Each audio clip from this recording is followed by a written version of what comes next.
अभी थोड़ी देर पहले कही थी बात, कबीर साहब की वाणी थी कि भज हंसा हरि नाम जगत में जीवन थोड़ा रहे। हरि नाम भजने के लिए कही गई। उस हरि को भजने का किसने ये खोज की कि क्यों भजना चाहिए हरि को? हरि को इसलिए भजना चाहिए कि इस संसार में जिसमें हम रहते हैं ये मोह माया का बंधन है, काल का जाल है और काल के जंजाल में फंस के ये जीव छटपटाता है।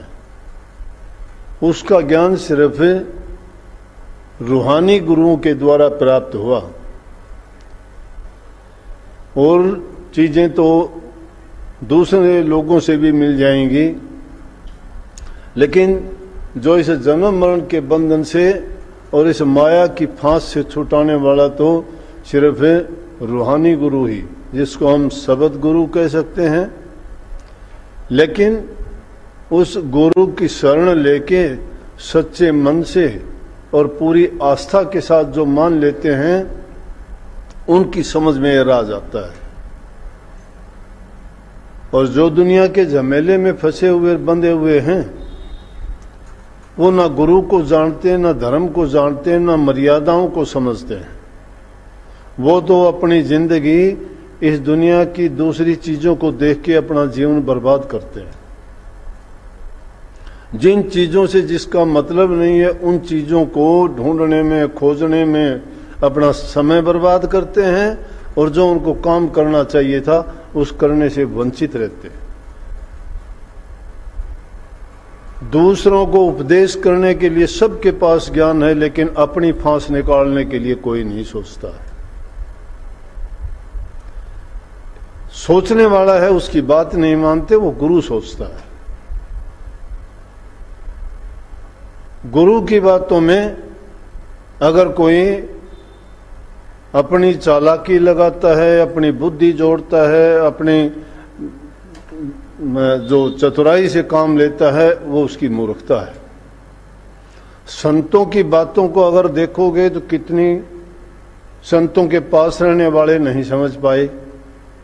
बाला और मर्दाना गुरु नानक साहब के साथ सारी जिंदगी रहे।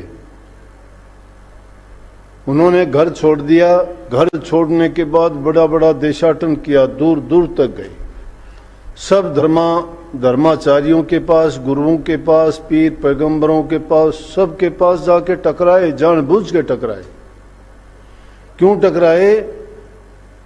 कि वो जो अज्ञान में फंसे हुए थे उन लोगों को वो सत्य का रास्ता दिखाने के लिए, उनके आडंबर पाखंड छुटवाने के लिए। कहां बर्मा, श्याम, मलाया, इंडोनेशिया, चीन, जापान तक उन दिनों में पैदल के रास्ते थे, फिर घूमे। उन दिनों में साधन नहीं थे। अगर साधन होते तो पूरी दुनिया का भ्रमण करते नानक साहब। लेकिन जितना उनसे हो सकता था इस दुनिया में रहते हुए, शारीरिक शक्ति जिसका जितना काम देती है उस शारीरिक के हालात के अनुसार ही काम कर सकता है। जिसका शरीर जवाब दे देगा क्या काम करेगा?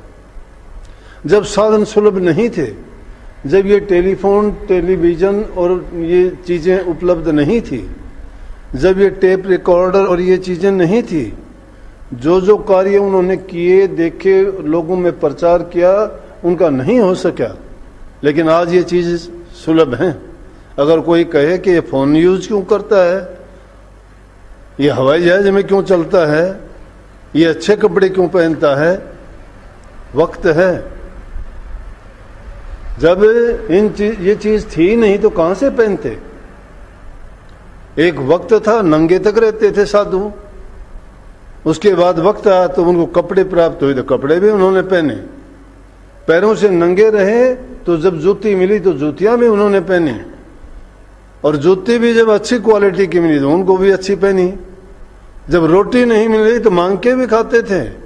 अब जब रोटी मिली तो उनको अच्छी तरह भी खाने लगे, जब उनसे भी अच्छी मिली तो वो खानी शुरू कर दी।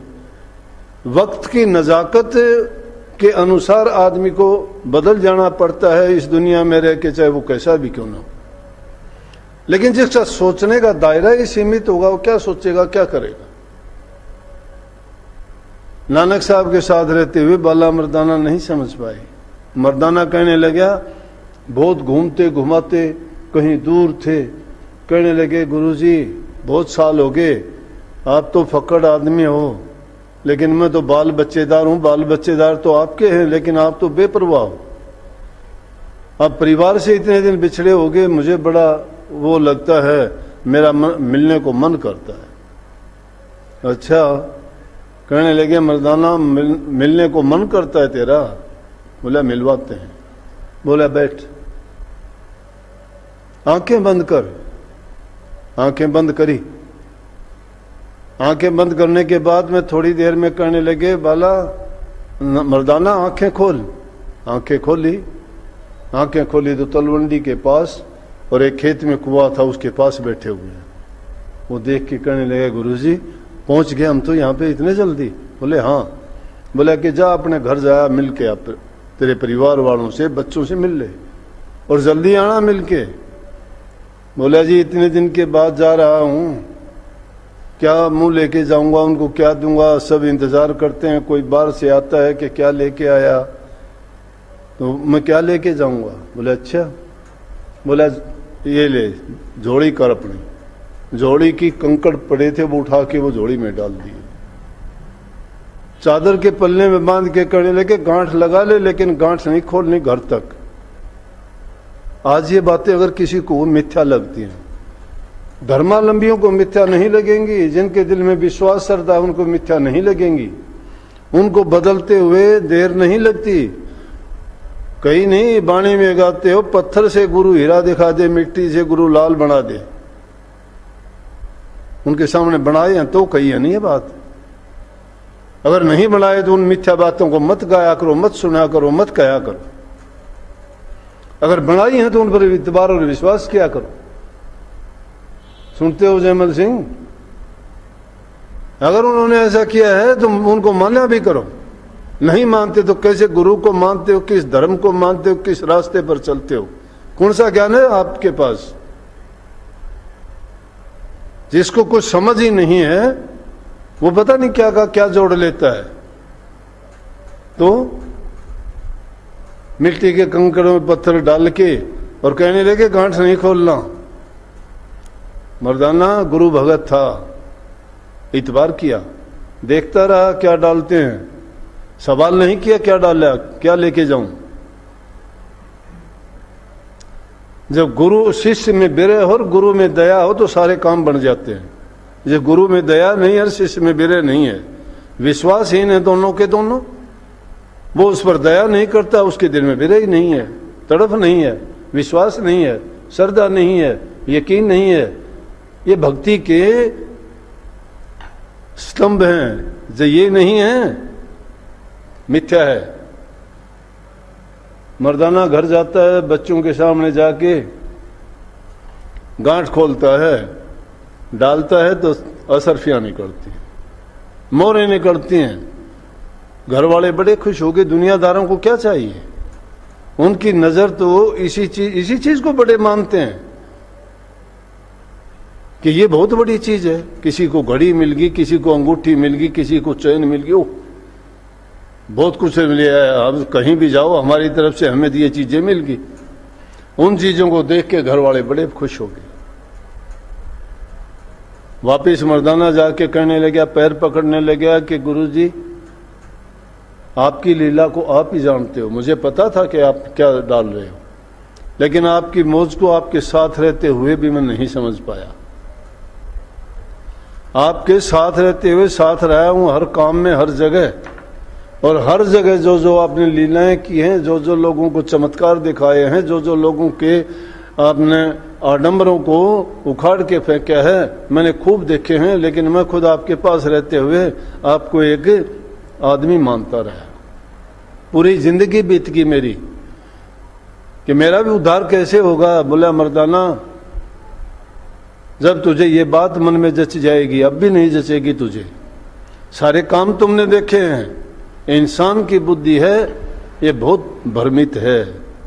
क्योंकि कदम कदम पर माया इस पर अपना प्रभाव डालती रहती है। जिन लोगों के बीच में हम रहते हैं उन लोगों का आचार विचार ख्याल जीवन ऐसा ही है। वो अपने जीवन में जिस चीज को महत्व देते हैं उन्हीं चीजों का प्रचार और प्रसार भी करते हैं। जिनको भक्ति की जरूरत है, जो अपने जीवन को संभालना चाहते हैं, उनको इन चीजों से कोई सरोकार नहीं होता।